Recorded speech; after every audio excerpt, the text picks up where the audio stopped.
तर या लयबद्ध मांडणीमध्ये A B A B, A C A C आणि ए डी ए डी अशा प्रकारे इथे योग्य मांडणी होणार आहे. म्हणून इथे 3 नंबरचा पर्याय बरोबर आहे. यालाच तुम्हाला गोल करायचे बी ए ए डी. पुढील प्रश्न पहा. महेशचे वय सारंगच्या वयाच्या निमपट आहे म्हणजे निम्मे आहे. 5 वर्षानंतर सारंगचे वय त्याच्या वडिलांच्या तत्कालीन वयापेक्षा 25 वर्षांनी कमी असेल. त्यांच्या वडिलांचे आजचे वय आपल्याला दिले 55 वर्षे. तर महेशचे आजचे वय किती? 2 उत्तरे नोंदवा. तर पहा, महेशचं वय काय म्हणलेलं आहे? सारंगच्या वयाच्या निमपट. सारंगचं वय जर x मानलं तर महेशचं काय असणार आहे? x/2. 5 वर्षानंतर सारंगचं वय किती आहे सांगितलेलं आहे?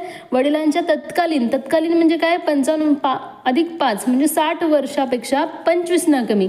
म्हणजे 60 वजा 25 आपल्याला करायचं, उत्तर येणार आहे 35 वर्षे. 35 वर्ष असणार आहे सारंगचं वय. म्हणजे सारंगचं आजचं वय किती असणार आहे? 30 वर्षे.